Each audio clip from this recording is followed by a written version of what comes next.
Prompting students to read closely and analyze their novels is an important skill, not only because the Common Core has suggested that we do so, but also because we want students to make explicit connections between their books and their inquiry questions.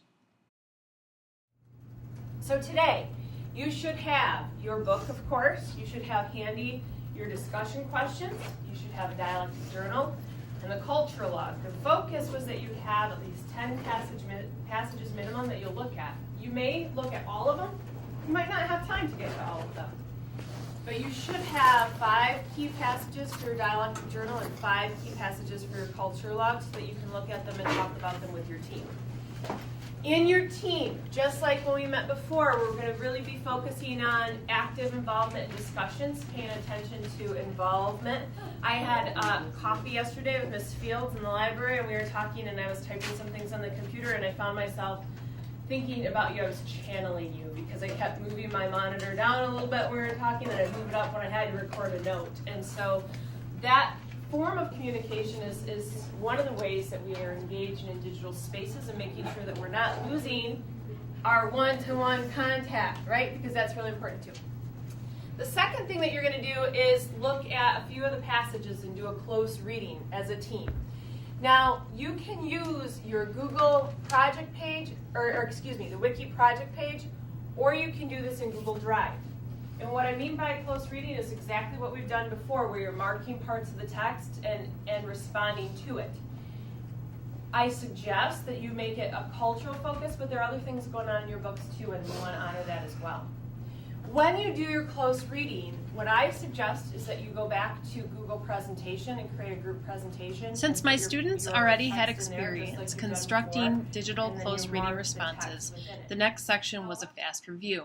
Students either took pictures of their book passage, found the excerpt online, or typed out the passage into a Google presentation. Then they responded to the excerpt within the Google presentation.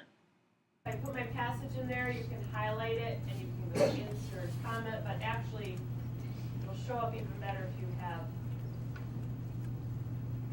it in here.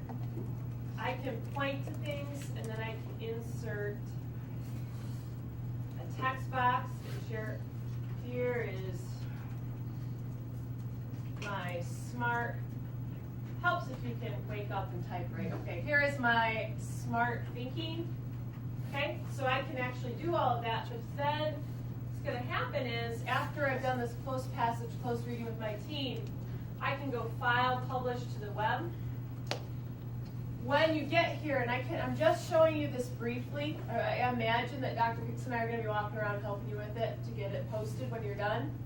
Whenever you're publishing to the web, it says require users to the Okemos Public School account. You don't make sure that box is not clicked, because only the people in our community can see it. All you have to do is click Start Publishing, click OK, and there's an embed code that you can copy and paste onto your page.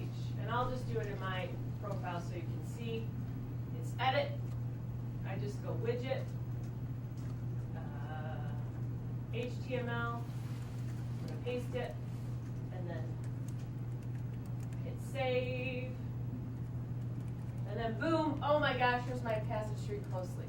As we engaged in close reading, we also integrated technology into the process because it allowed students to smoothly collaborate and share their thinking with their reading group and students reading the same book in a different class period. Because of this, students were able to engage with the text and one another in order to further their reflections on the reading and make additional cultural connections.